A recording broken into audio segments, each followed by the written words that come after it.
நல்ல தகப்பனே, எங்கள் சர்வ வல்லமையுள்ள ஆண்டவரே, இந்த அருமையான நேரத்திற்காக உமக்கு ஸ்தோத்திரம். கிருபையுள்ள கரத்தில் எங்களை தாழ்த்துகிறோம். வந்திருக்கிற ஒவ்வொருத்தரோடும் கர்த்தர் நீர் பேசுவீராக, இடைபடுவீராக, உம்முடைய வார்த்தைகளை அனுப்புவீராக. ஆண்டவரே, திரும்பி போகும்பொழுது வசனத்தை பெற்றுக்கொண்டவர்களாய் திரும்பி போக கிருபை பாராட்டும். மகிமையுள்ள கரத்தில் எங்களை தாழ்த்துகிறோம். எங்கள் ஆண்டவர் இயேசு கிறிஸ்துவின் நாமத்தில் ஒப்பு கொடுத்து ஜெபிக்கிறோம். எங்கள் ஜீவனுள்ள நல்ல பிதாவே. அல்லேலூயா. மத்தேயு எழுதின சுவிசேஷம் 27ஆம் அதிகாரம் 24, 25 சொல்லுகிறது, கன்மலையின் மேல் தன் வீட்டை கட்டின புத்தியுள்ள மனுஷனுக்கு ஒப்பிடுவேன், அந்த கன்மலையின் மேல் அஸ்திவாரம் போடப்பட்டிருந்தது அப்படின்னு இருக்கு.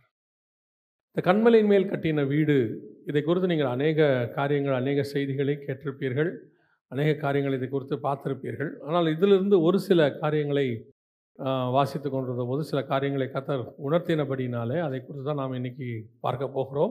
இந்த கன்மலை என்பது நம்ம எல்லோருக்கும் அறிந்திருக்கிறபடி உபாகமத்தின் புஸ்தகம் 32ஆம் அதிகாரம் 4வது வசனம், அவர் கன்மலை. யார் அந்த கன்மலை? வாசியுங்கள். 1 கொரிந்தியர் 10:4 வாசிங்க பார்ப்போம். எல்லோரும் ஒரே ஞானபானத்தை குறித்தார்கள், எப்படியெனில் ஞான கன்மலையின் தண்ணீரை குடித்தார்கள், அந்த கன்மலை கிறிஸ்துவே.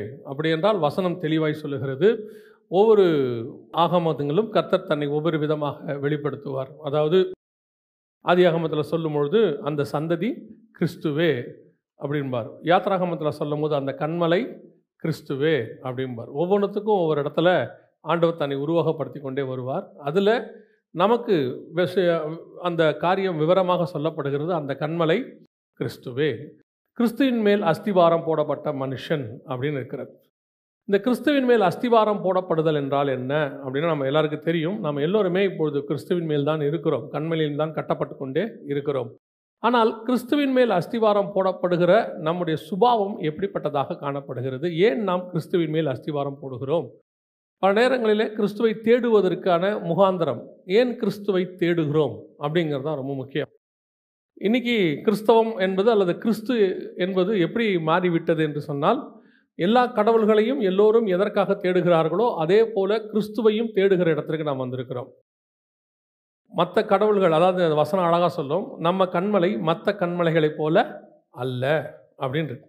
அதாவது கிறிஸ்து மற்றவர்களைப் போல அல்ல. இந்த கிறிஸ்துவுக்கு ஒரு வித்தியாசம் இருக்கிறது. எல்லோரும் பொதுவாக தெய்வ நம்பிக்கை, கடவுள் நம்பிக்கை உண்டு, அதாவது பெரும்பான்மையானவர்களுக்கு.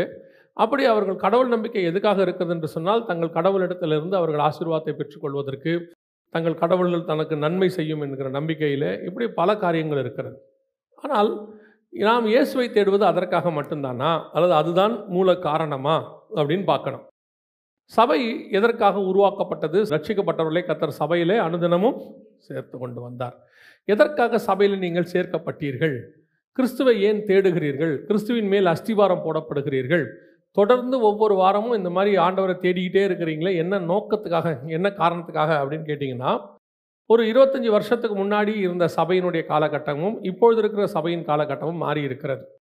இன்னும் சொல்லப்போனால் 2000 வருஷமாக சபை இருக்கிறது. இந்த 2000 வருஷமாக சபையினுடைய காலகட்டத்தை நீங்கள் பார்த்துக்கிட்டே வந்தீங்கன்னா ஒரு மாற்றம் அடைஞ்சிக்கிட்டே வரும்.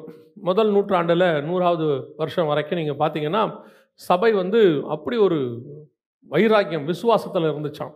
அதாவது அப்போஸ்தலர் காலங்கள் முடிகிற வரைக்கும் எவ்வளவு சபையானது கிறிஸ்துவுக்குள்ளாக வைராக்கியமாய், அதுதான் உலகம் முழுக்கும் ஸ்தாபிக்கப்பட்ட காலம். அன்னைக்கு யாருமே நீங்கள் பார்த்தீங்கன்னா இன்னைக்கு நாம் கிறிஸ்துவை தேடுகிறது போல் அவங்க தேடவே இல்லை.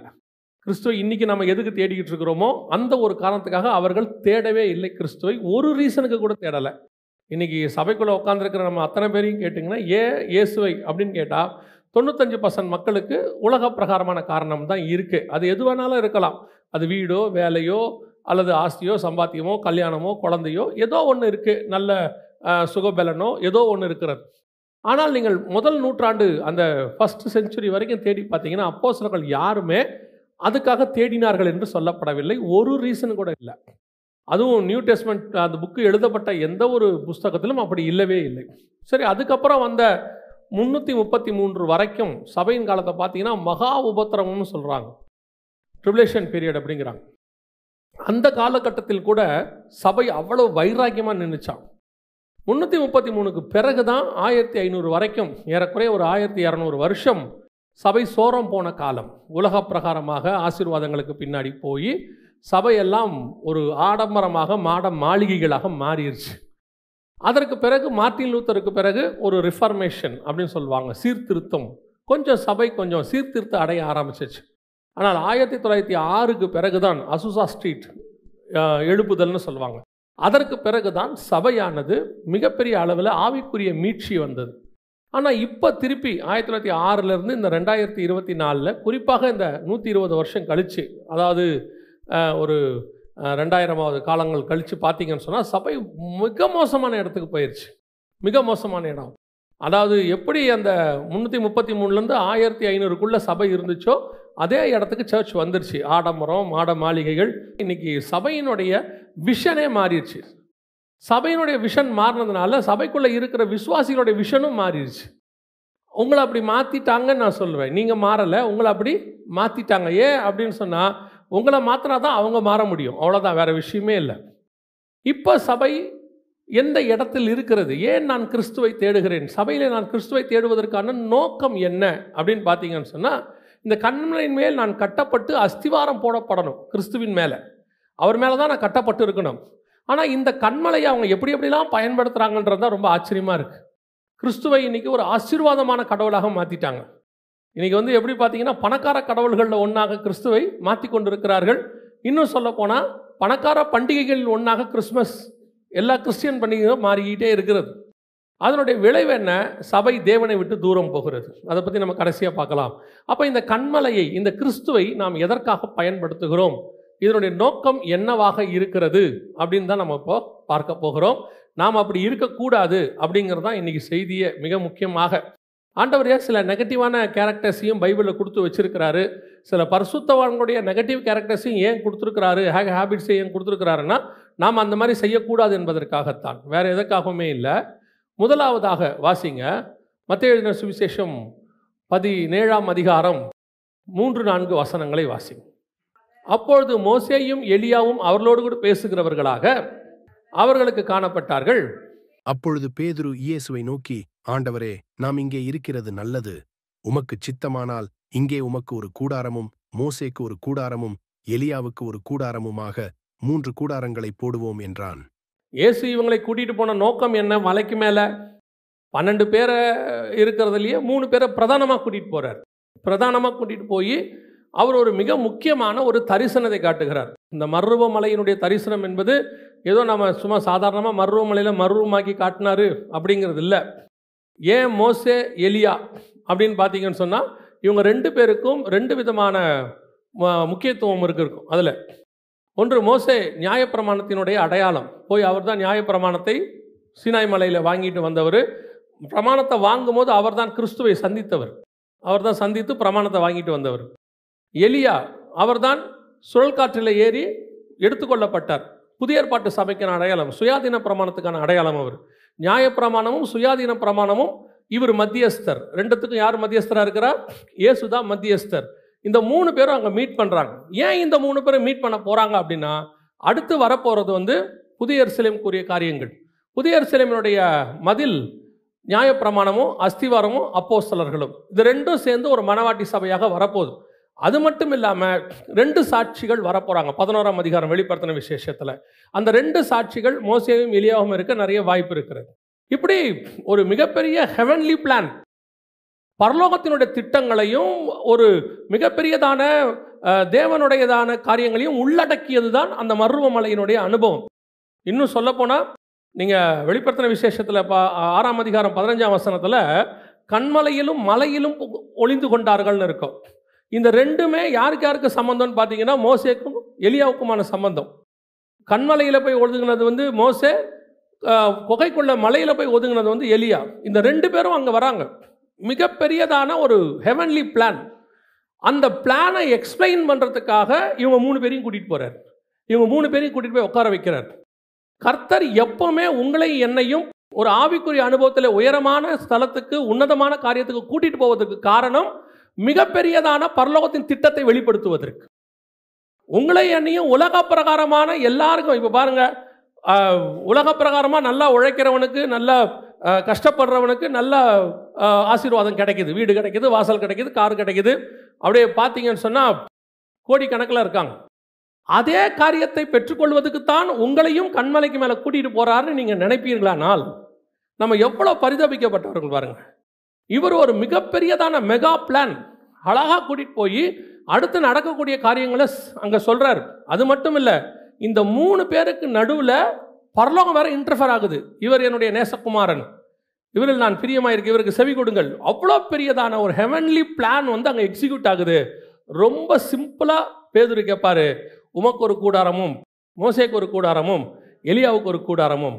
அதாவது அந்த இடத்துல இருக்கக்கூடிய ஒரு பிரசன்ஸ், அந்த இடத்துல இருக்கக்கூடிய ஒரு சந்தோஷத்தை அவர் அப்படியே தக்க வைத்துக் கொள்ள விரும்புகிறார். இங்கேயே இருந்துருவோமே, எதுக்கு கீழே போய்கிட்டு இதெல்லாம் செஞ்சிட்டு இருக்கணும்? ஒரு பக்கம் மோசே, ஒரு பக்கம் எலியா, ஒரு பக்கம் பரலோகம், கூட நீங்கள் எல்லாம் நல்லா இருக்குது, ப்ளசண்ட்டாக இருக்குது. எதுக்குப்பா நமக்கு இந்த வேலை? கீழெல்லாம் போய் அடி உத வாங்கிட்டு திட்டு வாங்கிக்கிட்டு அவங்ககிட்ட பிரச்சனை வாங்கிட்டு பேசாமல் நம்ம இப்படி ஒரு ப்ளசண்ட்டான ஒரு இடத்துல, அதுவும் கூடாரம். அவர் என்ன நினைக்கிறாருன்னா செட்டில் ஆயிடலாம்னு நினைக்கிறார். மேலே ஒரு கூடாரத்தை போட்டு உட்காந்துருவோம், அதுவும் தனித்தனி கூடாரம் 3 பேருக்கும். யோசித்து பாருங்க, இவர் யாருன்னு கேட்டிங்கன்னா, யார் இயேசு கிறிஸ்து யாருன்னு கேட்டிங்கன்னா, மனுஷகுமாரனுக்கோ தலை சாய்க்க இடம் இல்லைங்கிறவர். அவருக்கே இவர் ரெடி பண்ணி கொடுக்குறாரு கூடாரம்.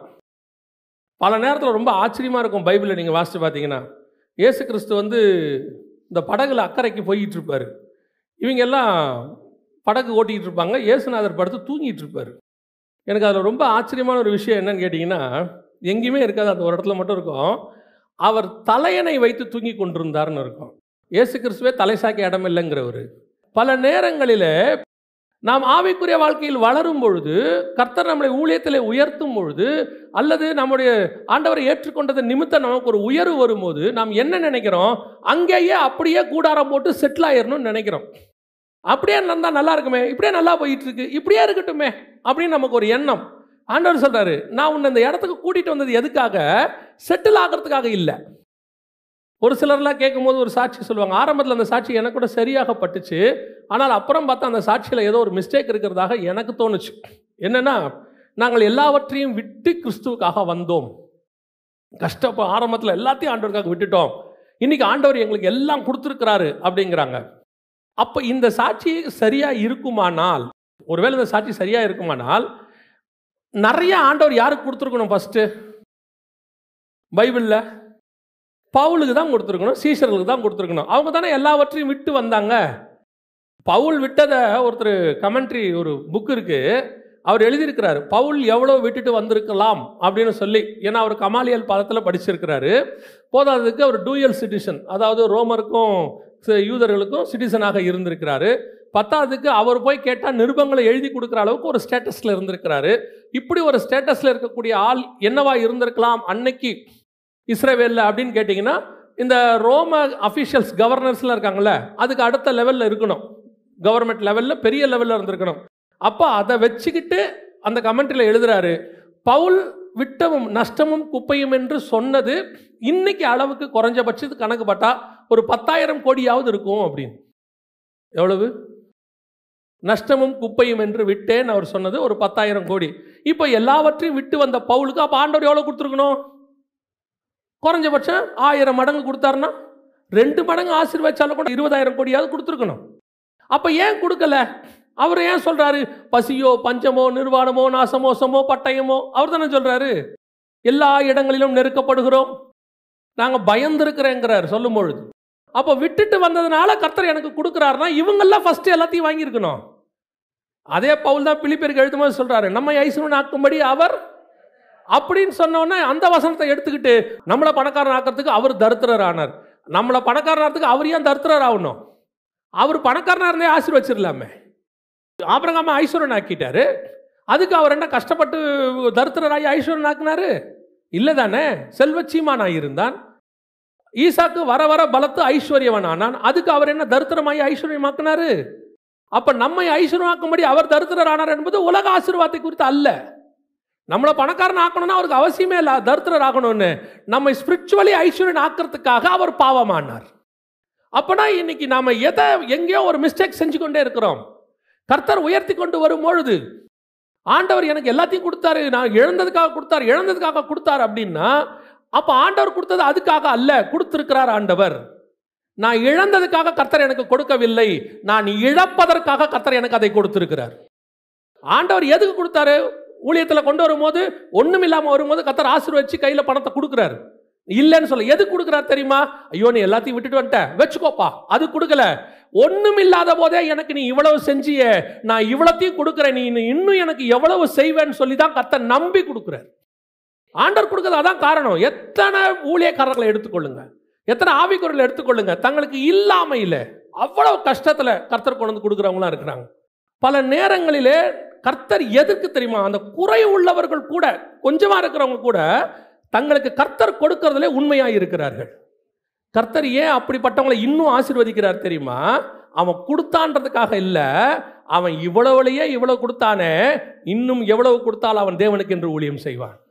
எத்தனை பேர் இன்னும் அவன் போஷிப்பான். அதுதான் கர்த்தர் உங்களை மலைக்கு மேல கூட்டிட்டு போற அனுபவம். எதுக்கு? கூடாரம் போட்டு செட்டில் ஆகிறதுக்கு இல்ல, அங்கே கொடுக்கப்படுகிற பொக்கிஷத்தை கீழே கொண்டு வா. அதனால தான் ஆண்டவர் சொல்வாரு, நான் மனுஷகுமாரன் ஒப்பு கொடுக்கிற வரைக்கும் இதை சொல்லாதீங்கன்னு அர்த்தம். அதை அப்படியே ஆப்போசிட்டா யோசிச்சு பாருங்க. என்னை ஒப்பு கொடுத்த பிறகு இதெல்லாம் போய் சொல்லுங்கன்னு அர்த்தம். நான் சிலுவையில் அடையப்படுகிற வரைக்கும் இதை சொல்லாதன்னு சொன்னார்னா அதுக்கு என்ன அர்த்தம்னா, அதுக்கப்புறம் சொல்லுன்னு அர்த்தம். அதுக்கு இன்னொரு ஆங்கிள், அதுக்கப்புறம் சொல்லு. எதுக்கு நான் உன்னை மேலே கூட்டிட்டு போறேன்? 9 பேருக்கு சொல்லாத நான் ஏன் உனக்கு சொல்றேன்? இது கீழே சாட்சியாய் பிரசங்கிக்கப்பட வேண்டிய காரியம். ஒரு நாள் சொல்ல, இப்போ மத்தேயு எழுதியிருக்கிறார் 17. அப்போ இந்த காரியத்தை யார் மத்தேயுக்கு சொல்லியிருப்பா? அவர் மேலே போல 3 பேர்ல அவர் இல்லை. அப்போ யார் சொல்லியிருக்கணும்? இந்த 3 பேர்ல யாரோ ஒருத்தவங்க சொல்லியிருக்கணும். கண்டிப்பாக சொன்னதுனால தான் நமக்கு அது என்னவோ வந்திருக்குது.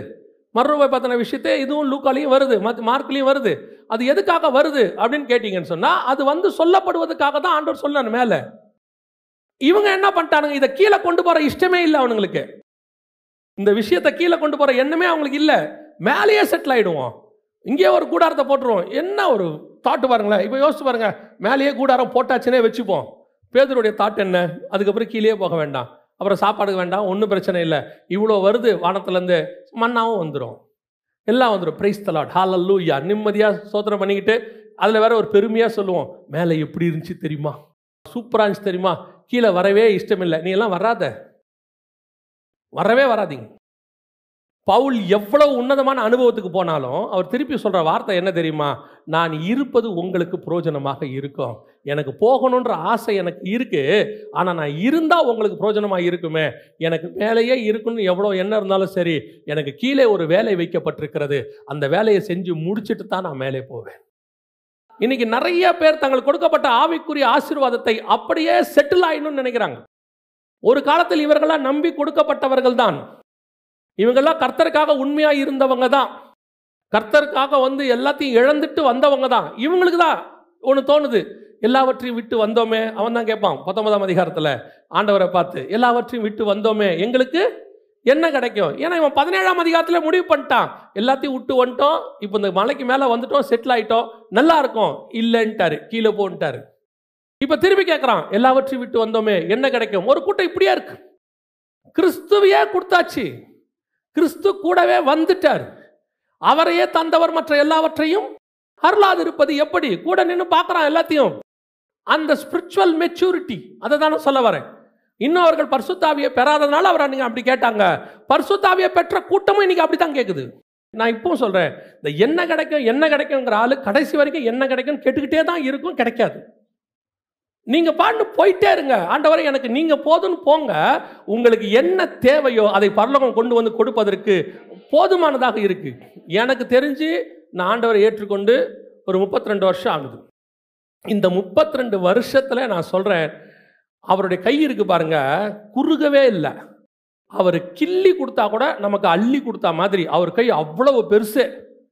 அவர் சும்மா கேட்டாலே காடையை 2 பக்கமா அள்ளி விட்டுருவார். அவர் சும்மா மண்ணா கேட்டால் 40 வருஷத்துக்கு கொடுத்துருவார். தண்ணி கேட்டோம்னா ஒரு ஊத்து உள்ள கண்மலையை கொண்டாந்து முன்னாடி நிறுத்திடுவார், எப்போ வேணுமோ குடிச்சுக்கிடான்ருவார். அப்போ இவ்வளவும் கொடுத்தது ஆண்டவர் தானே. இன்னும் கேட்கறது, இன்னும் ஆண்டவர், இன்னும் ஆண்டவர் என்ன நினைக்கிறாரு? நீ அதெல்லாம் விட்டுட்டு வந்து முதல்ல உட்காரு, நான் உங்ககிட்ட வேற சில காரியங்களை பேச விரும்புகிறேன். நான் உன்னை மலைக்கு மேலே கூட்டிட்டு வந்தது எதுக்காக என்று சொன்னால், கூடாரத்தை போட்டு செட்டில் ஆகிறதுக்காக அல்ல. கூடாரத்திலிருந்து தாண்டி அதுக்கு மேலே ஒரு சத்தம் கேட்குது பார், அந்த சத்தம் என்ன பேசுன்றத கேளு. இனி நடக்க போற சம்பவங்களை குறித்து, கிறிஸ்துவின் மரணத்தை குறித்து அவர்கள் பேசிக் கொண்டிருந்தார்கள் இருக்கு. மனுஷகுமாரனுடைய பாடுகளை குறித்து. அவன் அதை விட்டுட்டான் பாருங்க. கர்த்தர் நம்மோடு கூட ஆவிக்குரிய வாழ்க்கையில உயரத்துக்கு கூட்டிட்டு போவதற்கு காரணம் என்ன? ஆசீர்வதித்து உலக பிரகாரமா பந்தாவா இருப்பதற்காக அல்ல, உங்களையும் என்னையும் கொண்டு அவருடைய திட்டத்தை கீழே செய்வதற்கு மேலே கூட்டிக் கொண்டிருக்கிறார். அப்ப ஆண்டவர்கிட்ட எப்பவுமே கேட்கணும், ஆண்டவர் என்னை மேலே கூட்டிட்டு போறதுக்கு எது கூட்டிட்டு போறீங்க? என்ன நோக்கத்துக்காக? இந்த வேர்ல்டு மைண்டை எடுத்துடணும், இதுக்காகத்தாங்கிறத தூக்கிடணும். ஏதோ ஒரு ஆசீர்வாதத்தை கொடுக்க போறாரு, ஏதோ ஒன்று கொடுக்க போறாரு, வீடு கொடுக்க போறாரு, காடு இல்லை, அதெல்லாம் வேண்டாம். அதெல்லாம் வேணும்னா அதுல தானா கொடுத்துட்டு போயிட்டே இருப்பாரு. இவ்வளோ பெரிய பூமியை படைச்சவருக்கு ஒரு 1200 ஸ்கொயர் ஃபீட் தரமாட்டாரா? ஒரு 2400 ஸ்கொயர் ஃபீட் தரமாட்டாரா? ஒரு 2400 ஸ்கொயர் ஃபீட்டுக்கு 25 வருஷம் ஜோம் பண்றீங்க. எப்போ கொடுப்பீராண்டவரே, எப்போ கொடுப்பீராண்டவரே? அவர் சும்மா சொன்னார், ஏன்ச்சி நடடா மொத்த தேசத்தையும் தரான்ட்டு போயிட்டே விட்டார். அவர் பாட்டுன்னு உனக்கு மட்டும் இல்லை உன் சந்ததிக்கும் தரேன்ட்டார். அவர் நினைச்சாருன்னா நிமிஷத்தில் எல்லாத்தையும் கொடுத்துருவாரு. ஆனால் என்னை நீர் அழைத்தது எதுக்காக? கானானுக்கு எதுக்கு கூட்டிட்டு வந்தீங்க ஆண்டவரே?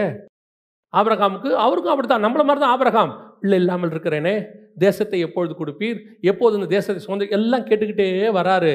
ஒரு இடத்துல தோணுது, இல்லையே நம்மளை கூட்டிட்டு வந்தது இதுக்காக இல்லையே, இதுக்கு எதுக்கு என்ன ஐப்ராத் நதிக்கரையிலேருந்து கூட்டிட்டு வரணும், மெசபோத்தேமியா தேசத்துலேருந்து கூட்டிட்டு வரணும், அதுக்கு அங்கேயே ஒரு லேண்ட் எனக்கு கொடுத்துருக்கலாமே. அப்போ கூட்டிட்டு வந்தது வேற எதற்காகவோ? வசனம் சொல்லுது, எபிரேயருக்கு எழுதின நிருபம் 11ஆம் அதிகாரத்தில், அவன் அதை அல்ல அதிலும் மேன்மையான பரமதேசத்தையே நாடினார். அப்பதான் அவனுக்கு புரியுது, இவ்வளோ தூரம் என்னை கூட்டிட்டு வந்ததுக்கு காரணம் இந்த தேசத்தை. இஸ்ரவேல் தேசம் உலகத்திலேயே சின்னது.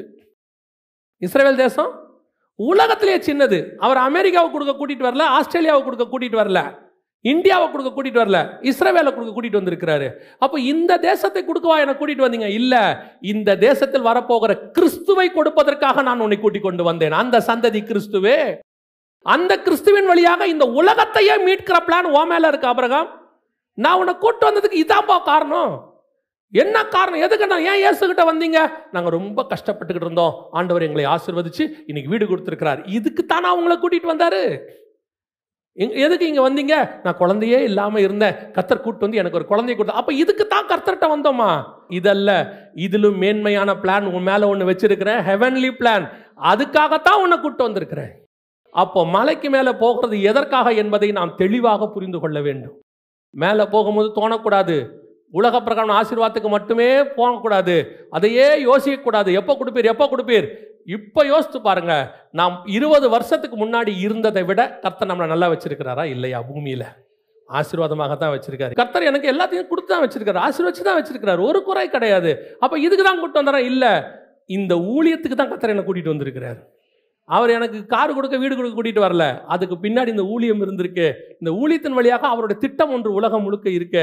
ஒவ்வொருத்தருக்கும், உங்க அத்தனை பேருக்கும் அப்படித்தான் கர்த்தர் வைத்திருக்கிறார். அல்லேலூயா. நான் ஏன் கன்மலையின் மேல் கொண்டு வரப்பட்டேன்? நான் ஆசீர்வதிக்கப்பட்டு அங்கே செட்டில் ஆவதற்கு அல்ல, அங்கே கிடைக்கிற ஆவிக்குரிய மன்னாவை கொண்டு வந்து கீழே கொடுப்பதற்கு. ரெண்டாவது, அவர்கள் ஏன் மலைக்கு நேராக கொண்டு போகப்பட்டார்கள்? வாசிங்க, வெளிப்படுத்தின விசேஷம் 6ஆம் அதிகாரம் 15-16 வாசிங்க. பூமியின் ராஜாக்களும் பெரியோர்களும் ஐசுவரியவான்களும் சேனை தலைவர்களும் பலவான்களும் அடிமைகள் யாவரும் சுயாதீனர் யாவரும் பர்வதங்களின் குகைகளிலும் கன்மலைகளிலும் ஒளித்துக்கொண்டு பர்வதங்களையும் கன்மலைகளையும் நோக்கி, நீங்கள் எங்கள் மேல் விழுந்து சிங்காசனத்தின் மேல் வீற்றிருக்கிறவருடைய முகத்திற்கும் ஆட்டுக்குட்டியானவருடைய கோபத்திற்கும் எங்களை மறைத்துக் கொள்ளுங்கள். இந்த வசனத்துக்கு பின்னாடி உலக பிரகாரமான காரணம் ஒன்று இருக்கு. உதாரணமா என்னன்னா, ஒரு மிகப்பெரியதான அழிவு ஒன்று வரப்போகிறது வேர்ல்டு வைட். இதுக்கப்புறம் வரப்போகிற சம்பவம் அது. அந்த சம்பவத்தில் ஜனங்க எல்லாரும் என்ன செய்வாங்களாம்? மலைகளிலும் கண்மலையிலும் போய் ஒளிந்து கொள்வார்கள், பாதுகாப்பாக இருப்பதற்காக ஒளிந்து கொள்வாங்க. அதான் அந்த வசனத்துக்கான பின்புலம். ஆனால் அதை ஸ்பிரிச்சுவலாக நீங்கள் தியானிச்சு பாருங்க. இது இஸ்ரவேல் உலகம் முழுக்க நடக்க போகிற ஒரு சம்பவம். அந்த வசனத்தை இன்னும் வாசிங்க. ஓசியாவின் புஸ்தகம் 10ஆம் அதிகாரம் 8வது வசனம். இஸ்ரவேலுடைய பாவமாகிய ஆபேனின் மேடைகள் அழிக்கப்படும், முட்செடிகளும் முட்பூண்டுகளும் அவர்கள் பலிபீடங்களின் மேல் முளைக்கும். பர்வதங்களை பார்த்து எங்களை மூடுங்கள் என்றும் குன்றுகளை பார்த்து எங்கள் மேல் விழுங்கள் என்றும் சொல்லுவார்கள். இது ஒரு பெரிய அழிவு நடக்க போகிறதான சம்பவத்தில் அவங்க போய் பதுங்கி கொள்றாங்க. எல்லாரும் மலைகளுக்கு ஓடி போறாங்க. அடுத்து இன்னும் சில வருஷங்கள்ல இது நடக்க போகுது. ஸோ இந்த காரியத்தை தான் அங்கே முன்குறிக்கப்பட்டிருக்கிறது. அவங்க அதை செய்கிறாங்கன்ட்டு இது மொத்தம் 3 இடத்துல பைபிளில் ஆண்டவர் சொல்வார். இன்னொரு இடம் ஏசாயா புஸ்தகம் 2ஆம் அதிகாரம் 10வது வசனம் வாசிங்க பார்ப்போம். 2:10. கர்த்தரின் பயங்கரத்துக்கும் அவருடைய மகிமை பிரதாபத்திற்கும் விலகி நீ கன்மலையில் ஒதுங்கி மண்ணில் ஒளித்துக்கொள். நல்லா கவனிச்சுக்கொள்ளுங்க. இந்த 3 இடத்துலையும் ஒரு விஷயத்த சொல்றாரு. மிக முக்கியமாக ஒரு அழிவு வருகிற காலத்தை குறித்து. ஆனால் இதை ஸ்பிரிச்சுவலி எடுத்துக்கிட்டிங்கன்னா, மிகப்பெரியதான எந்த ஒரு அழிவு வரும்போதும் அவர்கள் கண்மலையில் போய் பதுங்கிக் கொள்வது பழக்கம். இன்னைக்கு நாம மலையின் அனுபவத்துக்கு எங்க வரோம், எப்போ கண்மலைக்குள்ள வரோம் அப்படின்னா, முதல்ல வந்தவன் ஆசீர்வாதத்துக்கு வந்தவன், 2வது வந்தவன் பாதுகாப்புக்கு வந்தவன். எப்போ பிரச்சனை வருதோ அப்பெல்லாம் இவன் பயங்கர ஸ்பிரிச்சுவல் ஆயிடுவான். எப்பப்பெல்லாம் ப்ராப்ளம் வருதோ அப்பப்பெல்லாம் பயங்கரமாக ஆண்டவர்கிட்ட வந்துடுவாங்க. அப்படியே வந்து ஆண்டவர்கிட்ட கதறது, கண்ணீர் விடுறது, உபவாசம் இருக்கிறது, அப்படி இருக்கிறது, இப்படி இருக்கிறது, பார்த்தீங்கன்னா பயங்கரமாக அசைச்சிருவாங்க. இப்போ நினிவே ஜனங்க இருக்கிறாங்க, இவங்க காலம் முழுக்க பாவம் செஞ்சாச்சு. 40 நாள் டைம் கொடுக்குறாரு ஆண்டவர். போய் யோனாவை அனுப்புகிறார். 40 நாளில் கண்மலைக்குள்ளே வந்துட்டான் பாருங்க. அவன் 40 நாள் தான் கண்மலைக்குள்ளே வந்துட்டான். 40 நாள் அவர்கள் இரவும் பகலும் புசியாமலும் குடியாமலும், ராஜாலிருந்து மிருகம் வரைக்கும் தண்ணி குடிக்கலையாமா, சாப்பிடலையாமா. அப்படியே உபவாசம் இருந்து வசனம் சொல்லுது, கர்த்தர் தாம் செய்ய நினைத்ததற்கு மனஸ்தாபப்பட்டார். அவராவது அவங்க செஞ்சதை பார்த்துட்டு சொல்றாரு, 1,20,000 ஜனங்க இருக்கிறாங்கப்பா, வலது கைக்கும் இடது கைக்கும் வித்தியாசம் இல்லாத ஜனங்கப்பா. ஏன்? அவன் பாவம் செஞ்சவன் தான். ஆனா அழிவுன்னு ஒன்று வருதுன்னு தெரிஞ்ச உடனே குடுன்னு ஓடிடுவான் மலைக்கு. பல நேரங்களிலே நாம் செய்கிற காரியங்கள் இதுதான். நல்லா ஆண்டவர் வச்சிருக்கும் போது எங்க இருக்க மாட்டோம், கண்மலைக்கு போக மாட்டோம், உன்னதமான இடத்துக்கு வரமாட்டோம், ஸ்பிரிச்சுவலி வரமாட்டோம். பிரச்சனைன்னு ஒன்று வரட்டும், ஓட்டானே ஓடுறது, குடுன்னு ஓடுறது, போய் கத்தி கதறி அழுது. அப்படி ஒரு கூட்டம் இருக்கு. இந்த கூட்டம் யார் தெரியுமா? பிரச்சனை வந்தாதான் ஆண்டவர்கிட்ட வருவான். பல நேரங்களில் இஸ்ரவேல் ஜனங்களை நியாயாதிபதிகளில் வாசித்து பாருங்க, அவங்களுடைய சுபாவங்கள் பாருங்க. நல்லா இருப்பாங்க, நல்லா இருக்கும்போது ஆண்டவரை விட்டு தூரம் போயிடுவாங்க, கொஞ்சம் கொஞ்சமாக ஆசீர்வாதம் இருக்கும்போது போயிடுவாங்க. அப்புறம் கர்த்தர் யாரையா வந்து எச்சரிப்பு கொடுப்பாரு. எச்சரிப்பு கொடுக்கும்போது கேட்க மாட்டாங்க, அப்படியே அதெல்லாம் இல்லை அப்படி இப்படின்பாங்க. அடுத்து மீதியானர் கையில் பிடிச்சி கொடுத்தார், கானானியர் கையில் பிடிச்சி கொடுத்தார், பெலிஸ்தியர் கையில் பிடிச்சி, இப்படி இருக்கும். இத்தனை வருஷம் கொடுத்தாரு, இத்தனை வருஷம் கொடுத்தாரு, இத்தனை வருஷம் கொடுத்தாருன்னு இருக்கும். கொடுத்த பிறகு அடிக்கிற அடியில் ஓடுவான் பாருங்க, திரும்பி அப்படியே ஆண்டவர்கிட்ட ஓடி வருவான். வந்து ஆண்டவரே, அவன் கூக்குரலை கேட்டு கர்த்தர் ஒரு ரட்சகனை எழுப்பினார். கிதியோன், சிம்சோன், பாராக் அப்படி எழுப்புவார். ஏன் இந்த அடி வாங்கின பிறகுதான் கண்மலைக்கு வரணும்? ஒரு குரூப் இருக்கு பாருங்க, இவன் எப்பவுமே ஏதாவது செஞ்சாதான் வருவான். அப்புறம் இவர் என்ன பண்ண வேண்டியிருக்கு? வேற வழி இல்லாம இவனை திருப்பி தேவன்கிட்ட கொண்டு வரணும்னா கீழே ஏதாவது ஒன்று நடக்க வேண்டியிருக்கு. சில ஆட்களுக்கு பிரச்சனை வந்தாதான் கண்மலை ஞாபகத்துக்கு வருது, உபத்திரம் வந்தாதான் கண்மலை ஞாபகத்துக்கு வருது. ஏன் மற்ற நேரங்களில் கண்மலை ஞாபகத்துக்கு வரமாட்டுது? அதனால தான் ஆண்டவர் சொல்றாரு, நன்றி அறிதல் இருதயம் உள்ளவர்களாய் இருங்கள். ஆண்டவர் செய்த நன்மைகளுக்கு, இதுவரை செய்த நன்மைகளுக்கே நாம இன்னும் எத்தனை வருஷம் சபைக்கு வந்தாலும் பத்தாது. ஆண்டவர் பாவத்திலிருந்து மன்னிச்சு விடுதலை ஆக்கி இருக்கிறாரு. இந்த ஒரே ஒரு காரியம் போதும், இந்த ஒரு காரியம் போதும். பரலோகம் வர்ற வரைக்கும் நம்ம சபைக்கு வந்துகிட்டு தான் இருக்கணும், ஆண்டவரை தேடிக்கிட்டு தான் இருக்கணும். காரணம், அது ஒன்னே அவ்வளோ பெரிய ஆசீர்வாதம். உலகத்தில் எத்தனையோ ஞானவான்களுக்கு, சயின்டிஸ்டுக்கு, ராஜாக்களுக்கு மறைத்த ரகசியத்தை கர்த்தர் நமக்கு சுவிசேஷத்தை வெளிப்படுத்தி இருக்கிறார். அதுவும் பைபிள் சொல்லுது, 4000 வருஷமா மறைக்கப்பட்ட அந்த சுவிசேஷத்தின் ரகசியத்தை திருச்சபைக்கு கர்த்தர் வெளிப்படுத்தி கொடுத்தாராம். அப்படின்னா நம்மளை எவ்வளவு நேசிச்சிருக்க. இந்த ஒரு காரணத்துக்காகவே, அதாவது இந்த ரட்சிப்புங்கிற அனுபவத்தை அடையிறதுக்கு ஒரு பேர் வேணும். அந்த பேர் மட்டும் தெரிஞ்சிட்டா ரட்சிக்கப்பட்டுறலான்னு பழைய ஏற்பாட்டில் அவனுங்களுக்கு மைண்டில் இருக்கு. ஏதோ ஒரு பேர் இருக்குப்பா, அந்த பேர் தெரிஞ்சிட்டா பரலோகத்துக்கு போயிடலாம். மாறி மாறி கேட்குறானுங்க, உன் பேர் என்ன, உங்கள் பேர் என்ன? ஒரு வயகிட்ட கூட அந்த பேரை சொல்லலையே அவரு. திருப்பி திருப்பி சொல்லிக்கிட்டே இருப்பாரு, உனக்கு என்ன, அந்த நாமத்தை நீ கேட்பானேன், இப்படி சொல்லிக்கிட்டே இருப்பாரு. ஆனால் கேட்காமையே உங்களுக்கும் எனக்கும் அந்த நாமத்தை வெளிப்படுத்தி கொடுத்தாரு. எவ்வளோ பெரிய ஆசீர்வாதம். இதுக்கு நாம் சாகிற வரைக்கும், பரலோகம் போகிற வரைக்கும் கர்த்தருக்கு கண்மலைக்கு பின்னாடி வந்துக்கிட்டே தான் இருக்கணும். ஏதாவது வந்தாதான் வருவேன், பிரச்சனை வந்தாதான் வருவேன், தேவை வந்தாதான் வருவேன், அப்படி வரணும்னு நீங்கள் முடிவு பண்ணால் கர்த்தர் வேற வழி இல்லை, உங்களை அப்படித்தான் வர பண்ணுவார். நீங்கள் எப்பவுமே அப்படித்தான் வருவேன்னு சொன்னால் வேற வழி இல்லை தானே, உங்களை வர வைக்கணுமே. ஆண்டவருக்கு தேவை நீங்கள் கண்மலைக்குள்ளே வந்து உட்கார்ந்துருக்கணும். ஸோ அப்போ ஒரு கூட்டம் இருக்கு, இந்த மாதிரி ஏதாவது செஞ்சா தான் வருவேன் அப்படிங்கிற ஒரு கூட்டம் இருக்கு. இன்னொரு கூட்டம் இருக்கு, இதே மாதிரி பயந்துகிட்டு வர கூட்டம். ஆனால் இதுக்கு பயந்துகிட்டு வர கூட்டம் இல்லை, அது வேறொரு பயம். வாசிங்க 1 ராஜாக்களின் புஸ்தகம் 19ஆம் அதிகாரத்தில் 7வது வசனம் வாசிங்க. கர்த்தருடைய தூதன் திரும்ப இரண்டாந்தரம் வந்து அவனை தட்டி எழுப்பி, எழுந்திருந்து போஜனம் பண்ணு, நீ பண்ண வேண்டிய பிரயாணம் வெகு தூரம் என்றான். அப்பொழுது அவன் எழுந்திருந்து புசித்துக் குடித்து அந்த போஜனத்தின் பலத்தினால் 40 நாள் இரவு பகல் ஓரேப் என்னும் தேவனுடைய பர்வதம் மட்டும் நடந்து போனான். அங்கே அவன் ஒரு கெபிக்குள் போய் தங்கினான். அங்கே போய் அவன் ஒரு கெபிக்குள் தங்கினான். எங்க போய்? தேவ பர்வதத்துக்கு, ஓரேபுக்கு போயிட்டார். தேவ பர்வதத்துக்கு போய் ஓரேபுக்கு போய் ஒரு கெபிக்குள் தங்கினான். இப்ப கர்த்தர் அவனை பார்த்து ஒரு கேள்வி கேட்கிறாரு. 9ஆம் வசனம், தங்கினான். இதோ கர்த்தருடைய வார்த்தை அவனுக்கு உண்டாகி அவர், எலியாவே, இங்கே உனக்கு என்ன காரியம்? நீ ஏன் வந்து இங்க பதுங்கி இருக்கிற? இன்னொரு குரூப் இருக்கு, மலைக்குள்ள போய் பதுங்கிற குரூப். இவன் யார் தெரியுமா? அவன் உயிருக்கு பயந்து ஓடிக்கிட்டு வரவன். அதனால அவன் அங்க வரும்போது அவன் என்ன சொல்லுவாங்க, சில நேரத்தில் காரியவாதிம்பாங்க. ஏதாவது தேவைனா மட்டும் வந்துடுவான், பிரச்சனைனா வந்துடுவான், தேவைனா மட்டும் ஆண்டவர்கிட்ட வந்து உட்கார்றது. அவங்க ஃபர்ஸ்ட் குரூப், கண்மலை கிட்ட வர குரூப், ஃபர்ஸ்ட் குரூப். ஏதோ ஒரு தேவை இருக்கு, எப்பயாவது வருவாங்க, பிரச்சனை வந்தால் தான் வருவாங்க. அப்போ ஆண்டவர் பார்க்குறாரு, பிரச்சனையை கொடுத்துக்கிட்டே இருந்தால் என்ன செஞ்சுட்டே இருப்பான், வந்துக்கிட்டே இருப்பான். அதனால வந்து நான் அடிக்கடி சொல்லுவாங்க ஒரு சிலர், எப்போ பாருங்க பிரச்சனை வந்துக்கிட்டே இருக்கு, ஒன்று போய் வருது, ஒன்று போய் ஏன் வருது? ஒன்று போகும்போதே நீங்கள் வந்துட்டீங்கன்னா இன்னொன்று வராது, ஒன்று போனோடனே வர்றது, சரியானோடனே திருப்பி போயிடுறது, திருப்பி வருது, திருப்பி வர்றது, திருப்பி போயிடுறது. அதனால தான் பார்க்குறாரு ஆண்டவர், இவனை இப்படியே தான் வச்சுக்கணும், வச்சுக்கிட்டா இவன் சரியா இருப்பான் அப்படின்னு. ரெண்டாவது குரூப், 1 ராஜாக்கள் 19ஆம் அதிகாரத்தில் இப்போ வாசிச்சோம் பாருங்க. இவன் அப்படி பிரச்சனைக்காக அங்கே அந்த ஆள் இல்லை. இவன் யார் தெரியுமா? பயங்கரமான விஷன் உள்ளவன். இவன் பயங்கரமான விஷன் உள்ளவன். இவனுக்கு ஆண்டவர் சொல்றாரு 13ஆவது வசனத்துல, வாசிங்க பார்ப்போம். அதை எலியா கேட்டபோது தன் சால்வையினால் தன் முகத்தை மூடிக்கொண்டு வெளியே வந்து கெபியின் வாசலில் நின்றான். அப்பொழுது, இதோ எலியாவே, இங்கே உனக்கு என்ன காரியம் என்கிற சத்தம் அவனுக்கு உண்டாயிற்று. கர்த்தர் திருப்பி கேட்கிறாரு, உனக்கு இங்க என்ன வேலை? நீ ஏன் வந்த? நீ ஏன் கெபிக்குள்ள வர? நீ ஏன் இந்த மலைக்குள்ள வர? நீ இங்க வந்து பதுங்கிறதுக்கு என்ன காரணம்? அவன் வரானா நியாயம், ஏன்னா அவனுக்கு உயிருக்கு பயந்து வேற வழி இல்லை, ஓடி வந்துட்டான் எங்கிட்ட. சரி, ஆபத்து காலத்தில் என்னை நோக்கி கூப்பிடு அப்படின்னு சொல்லிட்டா, ஓகே ரைட்டு வந்துட்டு உள்ள வர வச்சாச்சு. நீ ஏன் இங்க வந்த? 15ஆவது வசனம். அப்பொழுது கர்த்தர் அவனை பார்த்து, நீ தமஸ்குவின் வழியாய் வனாந்தரத்திற்கு திரும்பி போய் ஆசகேலை சீரியாவின் மேல் ராஜாவாக அபிஷேகம் பண்ணி, பின்பு நிம்சியின் குமாரனாகிய யெகூவை இஸ்ரவேலின் மேல் ராஜாவாக அபிஷேகம் பண்ணி, ஆபேல் மேகோலா ஊரானான சாப்பாத்தின் குமாரனாகிய எலிசாவை உன் ஸ்தானத்திலே தீர்க்கதரிசியாக அபிஷேகம் பண்ணு. இப்போ ராஜாக்களையும் ஆசாரியர்களையும் அபிஷேகம் பண்ண வேண்டியவனா ஆயிட்டான். மிகப்பெரிய விஷன் இவன் மேல இருக்கு. இவன் என்ன பண்ணிட்டான் தெரியுமா? விஷன் இவ்வளோ பெருசு இருக்கு, இவ்வளோ பெரிய காரியம் அவனை கொண்டு செய்ய வேண்டியிருக்கு. இப்ப இவன் கெபிக்குள்ள போய் ஒளிஞ்சுக்கிட்டான்.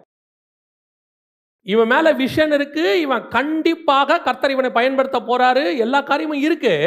ஆனா இவனுக்கு என்ன பிரச்சனை? ஏசபேல் சொன்னது காதுல விழுந்துருச்சு. ஏசபேல் சொன்ன காரியம் காதுல விழுந்துருச்சு. எங்கடா உயிரை வாங்கிடுவாங்களோ, தலை போயிடுமோ, நாளைக்கு இந்நேரம் போயிடுமோ அப்படின்னு சொல்லி உடனடியாக ஓடி எங்க போய் உட்காந்துக்கிட்டான்? கெபிக்குள்ள உட்காந்துட்டான். இப்ப பாருங்க, ஒரு விஷயத்தை நல்லா கவனிங்க. ஏசபேலுடைய வார்த்தை பவர்ஃபுல் அப்படின்னு நம்ம எடுத்துக்கிட்டோம்னா, அவன் என்ன வார்த்தை சொன்னா எலியாவை பார்த்து? நான் நாளை இந்நேரத்தில் உன் பிராணனுக்குச் செய்யாதே போனால் தேவர்கள் அதற்குச் சரியாகவும் அதற்கு அதிகமாகவும் எனக்குச் செய்ய கடவர்கள் என்று சொல்லச் சொன்னாள். அப்போ 24 hours டைம், கரெக்ட் தானே? அதுக்கப்புறம் எலியா ஓரேபுக்கு போகிறதுக்கு எத்தனை நாள் ஆச்சு? 40 நாள் பிரயாணம். அவன் வனாந்தரத்துக்கு போகிறதுக்கு தான் 1 நாள் பிரயாணம். ஓரேபுக்கு போகிறதுக்கு அப்போ 40 நாள் அவன் தலை அவன்கிட்ட தானே இருக்கு. 40 நாள் அவன் தலை அவன்கிட்ட தானே இருக்கு. அப்போ ஏசபேல் வார்த்தை நிறைவேறல. இல்லை, நிறைவேறாத வார்த்தைக்கு பயப்படுற பாருங்க. உனக்கு எதிராக சொல்லப்படுகிற வார்த்தை ஒரு நாளும் நிறைவேற போகிறது கிடையாது. உன்னை ஒழிப்பேன், அழிப்பேன், ஒழிச்சிருவேன், கட்டுக்கிறேன், அது பண்றேன், இது பண்றேன், எவன் வேணாலும் என்ன வேணாலும் சொல்லட்டும், சொன்னது ஏசபேல், அதனால அது நடக்க போகிறது கிடையாது. ஆனால் உனக்கு வாக்கு பண்ணுகிறவர் கர்த்தர், அவர் சொல்லுகிற வார்த்தை மட்டும்தான் நடக்கும். பல நேரத்தில் நம்ம மனுஷ வார்த்தைக்கு பயந்து கர்த்தர் வார்த்தையை, கர்த்தருடைய விஷனை விட்டுட்டு ஓடி போய் ஒளிஞ்சிக்கிறோம். இது ஆவாதுங்க, இது நடக்காதுங்க, இது செய்ய முடியாதுங்க, வாய்ப்பே இல்லைங்க அப்படிம்பாங்க. அவன் எனக்கு ஒரு ஒரு காரியம் கர்த்தர் சொல்லி கொடுத்துருக்கிறாரு. ஒன்று, நமக்கு எதிராக ஒருத்தன் செய்ய போறேன்னு ஒன்று சொல்லிட்டானா கண்டிப்பாக கர்த்தர் களமிறங்கிட்டாருன்னு அர்த்தம். கோலியாத்து வந்துட்டானா தாவீது ராஜாவாக போகிறான்னு அர்த்தம். அவ்வளோதான். சீரியர் பாளையம் வாசல்கிட்ட வந்துடுச்சுன்னா கர்த்தர் கிரியை செய்ய போகிறாருன்னு அர்த்தம். லாசரு செத்துட்டானா கர்த்தர் எழுப்ப போறாருன்னு அர்த்தம். உனக்கு விரோதமா ஒருத்தன் பேசிட்டானா கர்த்தர் கிரியை செய்ய போறாருன்னு அர்த்தம். அப்படிதான் எடுத்துக்கணும். நம்ம எதை எடுத்துக்கிறோம்? ஏசபேல் பேசுறது எடுத்துக்கிறோம். ஏசபேல் என்ன சொன்னா, 24 hours டைம், நீ சொல்லி 40 நாள் ஆகிப்போச்சு போன்றோம். நீ உன் கணக்குப்படி 24 மணி நேரத்தில் தடை எடுக்கலன்னா உன் தேவர்கள் அதுக்கு சரியா செய்வாங்க தானே. நீ எடுக்கல, உன் தேவர்கள் உனக்கு செய்யட்டும் போ. என் தேவன் எனக்கு செய்யறத பார். அதுதான் இங்க கண்மலைக்குள்ள வந்து நிறைய பேர் இப்ப பதுங்கிட்டு உட்காந்துருக்கு. பல நேரங்களில் கர்த்தர் உங்களுக்கு விஷன் வச்சிருக்கிறாரு, தரிசனம் வச்சிருக்கிறாரு. எதிர்கால பயம், எதை பத்தின சில காரியங்களை குறித்த பயம் கொண்டு போய் ஒரு சேஃப் ஜோன்ல உட்காந்துக்கிறது. பல கூட்டம் அப்படி உட்காந்துட்டு இருக்கு. சேஃப் ஜோன் கொஞ்சம் கூட ரிஸ்க் எடுக்காது, யோசிக்காது. ஒரு விஷயத்தை மட்டும் நல்லா தெரிஞ்சுக்கொள்ளுங்க, தண்ணி மேல நடக்கணும்னு கர்த்தர் சொல்லிட்டார்னா தைரியமா இறங்கி நடங்க. ஏன்னா நடக்க பண்ணுகிற தேவன் ஒருத்தர் அங்கே நின்று கொண்டு இருக்கிறார். எனக்கு ஆண்டவர் சொல்லி கொடுத்தது, ஒருவேளை என்னால நடக்க முடியல, நான் கொஞ்சம் தத்தளிச்சு உள்ளே போறேன்னு சொன்னாலும் தூக்குகிற தேவன் அங்கேயே நின்று கொண்டு இருக்கிறார். இல்லைங்க எனக்கு வேணாம், இறங்கி பார்த்தேன், எனக்கு பழக்கம் இல்லை, நான் திரும்பி போட்டுக்கு போயிடுறேன்னா சரின்னு சொல்லி உன் கூட அதே போட்ல வருகிற தேவனும் அங்கே தான் இருக்கிறார். அப்புறம் எதுக்கு பயம்? நடக்கிறதுக்கு எதுக்கு பயம்? ஓடி போய் கெபிக்குள்ள உட்காந்துக்கிறது. நிறைய பேருடைய விஷன் இன்னும் நடக்காம இருக்கு தெரியுமா உங்களுக்கு? உங்க மேல கர்த்தர் வச்ச பல திட்டங்கள் நடக்காம இருக்கிறதுக்கு அதான் காரணம். தைரியம் கிடையாது, இறங்கி போறது கிடையாது. என்னங்க ஆகும்? ஒரு வேலையை விட்டுட்டு வர சொல்லுங்க, 1008 கேள்வி. இவங்களை பொறுத்த வரைக்கும் எல்லாம் ஒரு சேஃப் ஜோன். ஒரு தம்பி எனக்கு தெரிஞ்சு ஒரு 15 வருஷத்துக்கு முன்னாடி அருமையான ஊழியம், ரொம்ப நல்ல ஊழியம். அது கூப்பிட்டாங்க, ஆண்டவர் கூப்பிட்டாரு, அவனும் ஒப்பு கொடுத்துட்டான். வந்தவன் கல்யாணம் பண்ணான். கல்யாணம் பண்ண உடனே இப்போ பயம் வந்துருச்சு, குடும்பத்தை நடத்தணும், என்ன செய்யணும் அப்படின்னு. உடனடியாக ஒரு ஸ்தாபனத்துக்கு கீழே போய் கேட்டான், உங்களுக்கு கீழே தான் இருந்துக்கிட்டுமா? ஏன்னா மாதம் மாதம் அந்த ஸ்தாபனத்தில் என்ன செய்வாங்க. ஆனால் தேவ சித்தம் அதுவும் இல்லை, அவனை வச்சு வேற ஒரு ஊழியம் செய்யணுங்கிறதா கர்த்தர் திட்டம். போய் கேட்டான், நாங்கள் உங்ககிட்ட வந்து சேர்ந்துக்கிட்டோமான்னு. அந்த ஸ்தாபனக்காரங்களும் சேர்த்துக்கிட்டாங்க. கொஞ்ச நாள் ஆச்சு, ஒரு சர்ச்சு பாஸ்டர்கிட்ட போய் கேட்டான், உங்ககிட்ட நான் சேர்ந்துக்கிட்டுமா? அவரும் சரி சேர்ந்துக்கோன்னு சொல்லிட்டாரு. கொஞ்ச நாள் ஆச்சு, இன்னொரு ஸ்தாபனத்திட்ட போய் கேட்டான், நான் இனிமேட்டு உங்ககிட்ட வரட்டுமா? அவங்களும் சேர்த்துக்கிட்டாங்க. இப்படி யாருக்கிட்டையாவது தான் இருக்கணும். என்ன காரணம்னு பார்த்தீங்கன்னா, அவனுக்கு மாதம் மாதம் அவனுக்கு என்ன வரணும்? ஒரு அமௌண்ட் பேங்க்ல விழணும். அது எவ்வளோ விழுது வேற விஷயம். அது உள்ள ஒரு லைஃப் செட்டில் பண்ணிக்கணும், அதோட குடும்பத்தை நடத்தணும். இதை கேட்டால் உலக பிரகாரமாக ஞானமாக தெரியும். ஆமாம் கரெக்ட் தான். அதுக்குள்ள ஒரு பட்ஜெட் போட்டு, அது விசுவாசத்துக்கு எதிரி. விசுவாசம் எனப்படுவது யாதெனில் நம்பப்படுகள் மேல் உறுதியும் காணப்படாத மேல் நிச்சயம். எங்கப்பா போற தெரியாது. யார் கூப்பிட்டுருக்கா? யாரும் கூப்பிடல, ஆண்டவர் தான் கூப்பிட்டாரு. அப்புறம் கானான்ல யார் உனக்கு தெரியும்? யாரையுமே தெரியாது. இல்லை அங்கே மோசமானவங்க இருந்தால் இருந்துட்டு போட்டோம், பஞ்சம் இருந்தால் இருந்துட்டு போட்டோம், வழியில் வனாந்திரம் வந்தால் வந்துட்டு போட்டோம். அப்புறம் என்னப்பா இப்படி இறங்கி போற? இவ்வளத்தையும் தாண்டி ஒருத்தர் என்னை கூப்பிட்டுருக்காரு, அவர் இதையெல்லாம் தாண்டி நடத்த வல்லமை உள்ளவர், நான் நம்பி போறது அவரைத்தான். நடுவுலையே சரி நீங்கள் எல்லாத்தோடையும் போறீங்க, வனாந்திரம் வராதா? பிரச்சனை வராதா? நீங்கள் மாதம் மாதம் சம்பாதிக்கிறதுனால உங்களுக்கு பிரச்சனையே வரலையா? எல்லாம் நல்லா கவனிச்சுக்கொள்ளுங்க. நம்முடைய காலங்கள் அவருடைய கரத்தில் வரையப்பட்டிருக்கிறது. அவர் நியமித்த நிமிஷத்துக்கு முன்னாடி கூட நம்முடைய ஜீவன் இந்த பூமியை விட்டு வெளியே போகாது. எதுக்கு பயம்? எதுக்கு எடுத்தாலும் பயம். கெபிக்குள்ள போய் தங்கிக்கிற ஒரு கூட்டம். நல்லா கவனிச்சுக்கொள்ளுங்க. கர்த்தர் உங்களை என்னையும் அழைச்சிருக்கிறாரு. உங்கள் உடம்புல வியாதி வந்துருச்சுன்னா கூட அதுக்கான அறிகுறியை கொடுக்கறதுக்கு எல்லாத்தையும் நம்ம உடம்புலையே பண்ணி வச்சிருக்கிறார். அது நேரத்தில் கர்த்தர் நேர்த்தியாய் செய்து காப்பாற்றுவார். அவர் சொல்லி முடிக்கிற வரைக்கும் உங்கள் ஜீவன் இந்த பூமியை விட்டு போகவே போகாது. ஏன்னா உங்களை கொண்டு நிறைவேற்ற காரியத்தை உங்களை வச்சு தான் நடத்த முடியும், வேற யாரை வச்சு நடக்க முடியாது. அது காட்ஸ் பிளான். யோசிச்சு பாருங்க, இன்னைக்கு நமக்கு 70 பலத்தின் மிகுதினால் 80ங்கிறோம் இல்லையா? ஒரு 100 வருஷத்துக்கு முன்னாடி நம்ம என்ன நினைப்போம்? அப்பெல்லாம் ஒரு 90 100 வரைக்கும் இருந்தாங்க. இப்போ தானே தாவீதுக்கே 70 தானம்மா. அவ்வளோ பெரிய ராஜாவே 70ல் போயிட்டாரு. அந்த காலத்திலே 70 தான் நார்மல். இப்போ பார்த்தீங்கன்னா அப்படி ஒரு எப்படியாவது சொல்கிறேன், எந்த கெபிக்குள்ளேயும் போய் பயந்து உட்காராதீங்க. ஏன்னா உங்கள் மேலே இருக்கிற தரிசனம் பெருசு, உங்கள் மேலே உள்ள விஷன் பெருசு, உங்களை கொண்டு கர்த்தர் செய்ய வேண்டிய காரியங்கள் பெருசு. உங்களை பிசாசு டைவர்ட் பண்ணி பயமுறுத்தி உங்கள் வாழ்நாள் ஃபுல்லாக இப்படியே அலைய விட்டுருவான். இதுக்கு பின்னாடியே அலைய விட்டுருவான். எதிர்கால பிரச்சனை, வியாதி, பலகீனம், அப்படி இருக்கு, யோசிச்சுக்கோ யோசிச்சுக்கோ யோசிச்சுக்கோ, பொண்ணு கல்யாணத்துக்கு என்ன பண்ண போற, பையன் படிப்புக்கு என்ன பண்ண போற, இப்படியே உங்களை பின்னாடி கெபிக்குள்ள அமைச்சிக்கிட்டே இருப்பான். அவன் திட்டம் என்ன தெரியுமா? நீ உன் விஷனுக்கு நேராக ஓடிடக்கூடாதுன்னு. அதுக்கு மட்டும் ஒன்று செய்யணும். யார் என்ன வேணாலும் சொல்லட்டும், நான் தாயின் கருவில் உருவாகும் முன்னே எல்லாம் நோட்டு போட்டு எழுதி ஜீவ புஸ்தகத்தில் வச்சிட்டாரு. அதை நிறைவேற்றி முடிக்கிற வரைக்கும் அவர் செய்ய வல்லமை உள்ளவராக இருக்கிறார். அல்லேலூயா. அந்த விசுவாச அறிக்கை, ஏன் இந்த விசுவாச அறிக்கை நீங்க பண்ணவே மாட்டீங்க? இந்த விசுவாச அறிக்கை பண்ண மாட்டாங்க. ஆனா இது மட்டும் விசுவாசமா?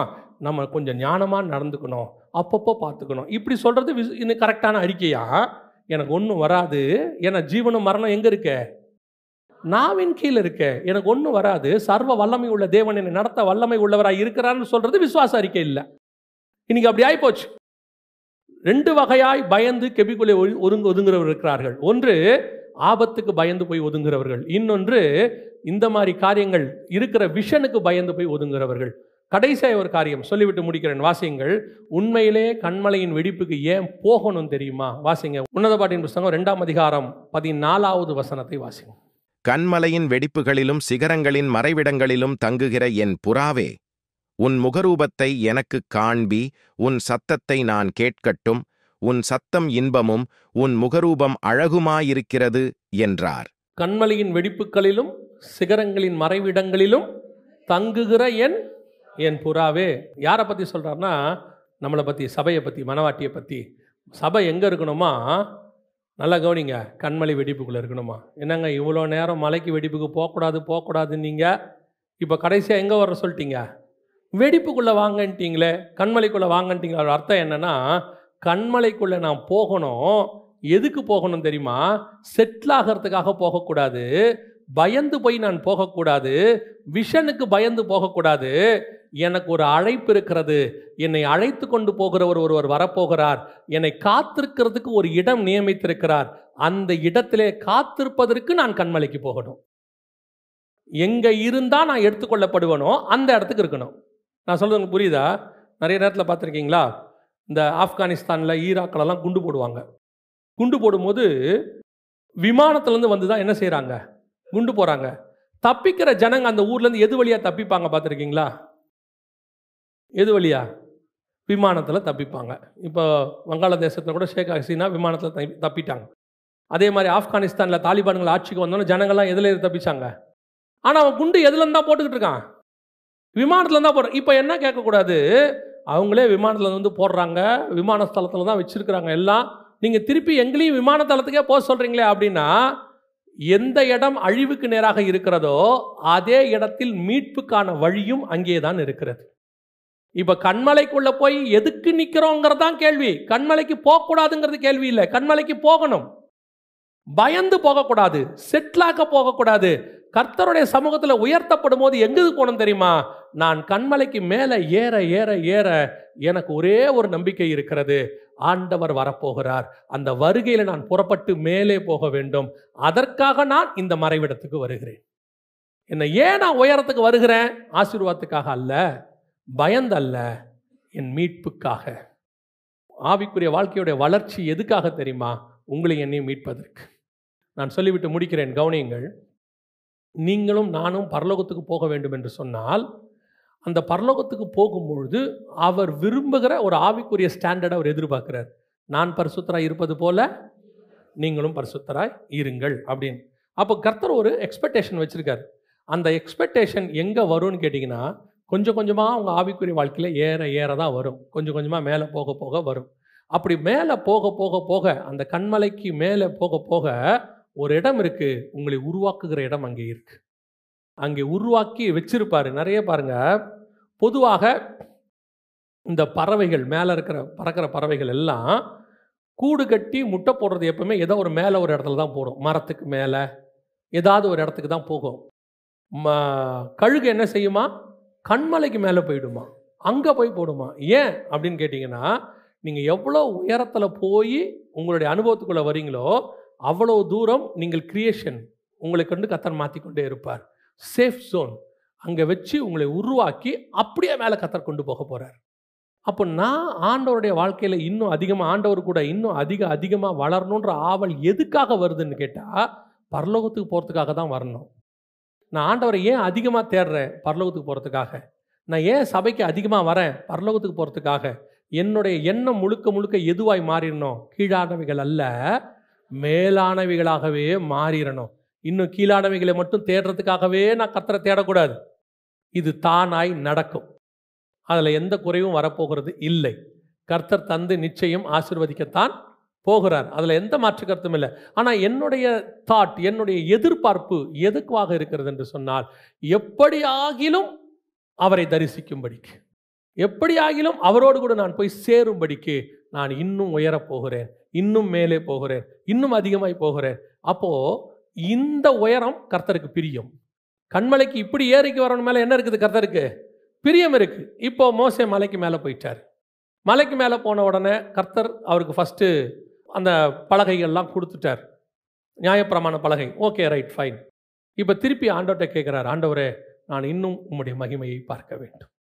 இப்போ கர்த்தர் சொல்கிறாரு, என் அண்டையிலே ஒரு இடம் உண்டு, கண்மலையின் வெடிப்பில் கொண்டு வந்து நான் என்ன செய்வேன்? உன்னை உட்கார வச்சுக்கொள்வேன். அப்போ அந்த கண்மலைக்கு வா. அப்போ இப்போ மோசே போகிறது எதுக்காக தெரியுமா?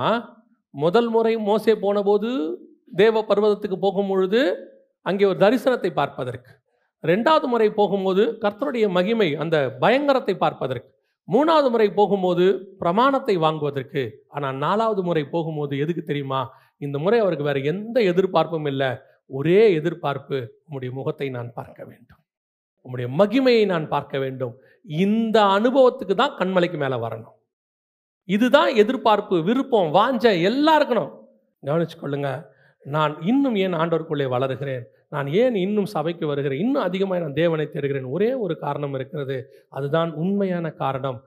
என் தேவனை தரிசிக்கும்படி, அவரோடு கூட பறந்து போகும்படி. என்னுடைய நித்தியத்துக்கான இடம் கண்மலையில் தான் இருக்கிறது. கண்மலை என்பது என் ஆசீர்வாதத்துக்கான இடம் அல்ல. கண்மலை என்பது பயந்து ஒளிஞ்சு கொள்ளக்கூடிய இடம் அல்ல. கண்மலை என்பது மறுரூபமாகிற இடம், கர்த்தரோடு கூட நான் பறந்து போகிற இடம். அந்த அந்த தேவைக்காகவும் அந்த விருப்பத்தோடு தான் நம்ம மலைக்கு மேலே வரணும். அல்லேலூயா. நாம் ஜெபிக்க போகிறோம். எல்லாரும் ஏந்திரிக்கலாமா? நாம தேவ சமூகத்தில். நன்றி பரிசுத்த ஆவியானவரே, கிருபையுள்ள கரத்தில் தாழ்த்துவோமா?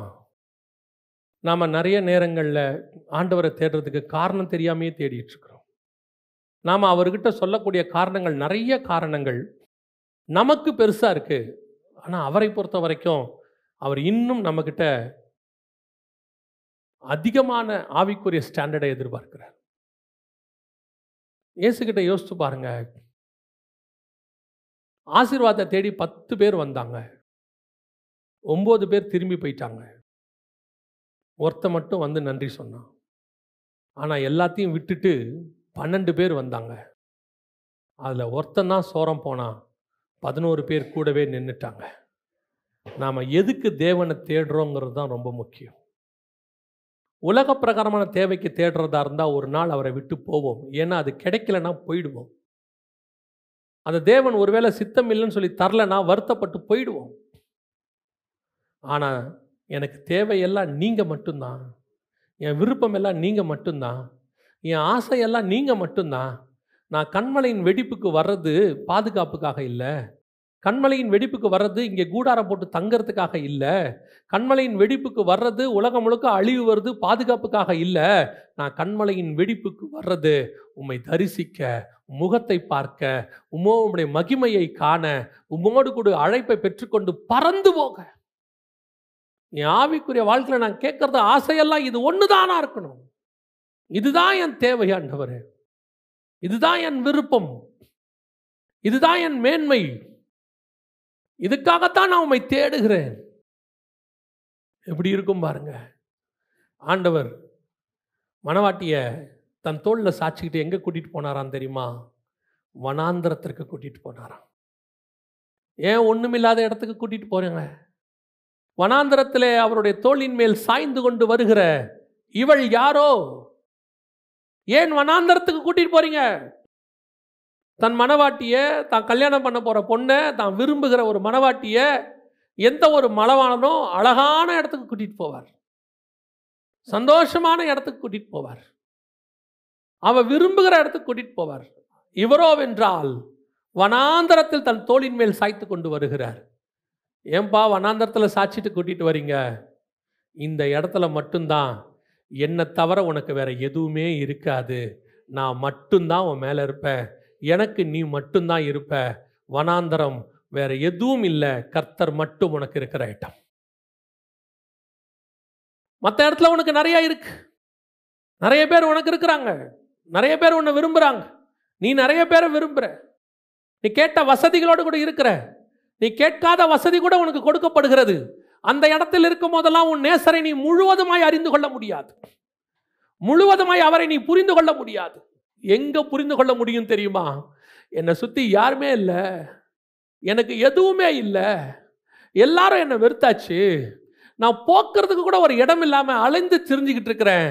அந்த இடத்துல என் நேசர் வந்து அவர் மார்பில் என்னை சாட்சிக்கிட்டாரு. இனி எனக்கு எல்லாமே அவர் தான், வேற எதுவுமே இல்லை. கண்மலை வெடிப்புக்கு நீங்க போய் பாருங்க, அங்க ஒண்ணுமே இருக்காது. கீழே இருக்கிற கூடாரங்கள் மேலே இருக்காது. கீழே இருக்கிற வசதி வாய்ப்புகள் மேலே இருக்காது. கீழே இருக்கிற எதுவும் மேலே இருக்காது. ஆனா ஒன்று இருக்கும், என் கர்த்தர் என்னோடு கூட அங்கே இருப்பார். அந்த இடத்துக்கு நம்ம வந்துடணும். அப்படி ஒரு வாஞ்சை வந்துடணும். இது வெறும் செய்தியா மட்டும் நீங்க கேட்டுட்டு போனீங்கன்னா ஒரு பிரயோஜனமும் இல்லை. இது உங்க வாழ்க்கையில அபியாசப்படுத்தணும். ஆண்டவரே, எனக்கு நீங்க மட்டும் போதும்பா. என் அனுபவத்திலேருந்து சொல்றேன், நீங்க கர்த்தரை மட்டும் பிரதானமா வைங்க. உங்களை சுத்தி என்ன தேவையோ எல்லாவற்றையும் கொடுப்பதற்கு அவர் வல்லமை உள்ளவராக இருக்கிறார். நீ வனாந்தரத்தில் கையை பிடிங்க, மேகஸ்தம்பமும் அக்கினி ஸ்தம்பமும் தானாய் வரும். மன்னா தானாய் வரும். கண்மலை தண்ணி எங்கிருந்தும் வரும். முன்னும் பின்னும் காக்கிறவர் உன்னோடு கூட இருப்பார். உங்களுடைய வேலை அவருடைய கையை பிடிக்கிறது மட்டும். ஒப்பு கொடுப்போமா தேவ சமூகத்தில்? அப்படி வாஞ்சையா, உண்மையா, விருப்பமா, ஆண்டவரே என் ஆசையெல்லாம் நீங்க தான்ப்பா, என் தேவையெல்லாம் நீங்க தான்ப்பா, உம்மை நோக்கி பார்க்கிறேன் ஆண்டவரே. அப்படி சொல்றவங்க எல்லாம் கரங்களை ஆண்டவருக்கு நேராக உயர்த்தி, உண்மையா சொல்றவங்க மட்டும் இப்போவும் கர்த்தருக்கு முன்பாக நீங்க போய் சொல்ல வேணாம். கர்த்தர் உங்ககிட்ட கேட்கல. அப்படி உண்மையா சொல்றவங்க மட்டும் ஆண்டவருக்கு நேராக உயர்த்தி ஒரு வார்த்தை சொல்லுவோமா? என் தேவையெல்லாம் நீங்க தான் ஆண்டவரே, என் ஆசையெல்லாம் நீங்க தான். கண்மலையின் வெடிப்பில் வந்து உங்களோடு கூட உட்காருகிறேன் ஆண்டவரே. நீர் என்னை பார்த்து என் புறாவே, என் உத்தமியே என்ற ஒரு வார்த்தை சொன்னால் போதும் ஆண்டவரே. என் புறாவோ என் உத்தமியோ ஒருத்தி என்று சொன்னால் போதும் ஆண்டவரே. சர்வ வல்லமை உள்ள எங்கள் தகப்பனே, இந்த அருமையான வேலைக்காய் உமக்கு ஸ்தோத்திரம் ஆண்டவரே. இந்த வேளையில சமூகத்தில் கரங்களை உயர்த்தி செபித்துக் கொண்டிருக்கிற ஒவ்வொருத்தருக்காய் நாங்கள் செபிக்கிறோம். நீர் வரும்பொழுது எங்களை பார்த்து வாஞ்சாய் அந்த வார்த்தையை சொன்னா போதும் ஆண்டவரே. அதுக்காக நாங்கள் காத்திருக்கிறோம். அதுக்காக நாங்கள் காத்திருக்கிறோம். உலகமெல்லாம் மாயை என்பதை நாங்கள் அறிந்திருக்கிறோம். ஒவ்வொரு நேரத்தில் ஒரு சிலர் இருப்பார்கள் என்று நாங்கள் புரிந்திருக்கிறோம். சில நேரங்களில் சிலர் இருப்பார்கள் என்று நாங்கள் அறிந்திருக்கிறோம். நீரோ நிரந்தரமானவர் ஆண்டவரே, நீரோ நிரந்தரமானவர். உடைய மார்புதான் நிரந்தரமான சாய்விடம். அதை தவிர வேறொரு இடம் எங்களுக்கு நிரந்தரமானது இல்லை ஆண்டவரே. முடிவு பரியந்தம் அதிலே சாய்ந்திருக்க எங்களுக்கு கிருபை பாராட்டும். நீர் மாத்திரம் மகிமைப்படுவீராக. எங்கள் ஆண்டவர் இயேசு கிறிஸ்துவின் நாமத்தில் ஒப்பு கொடுத்து ஜெபிக்கிறோம் எங்கள் ஜீவனுள்ள நல்ல பிதாவே.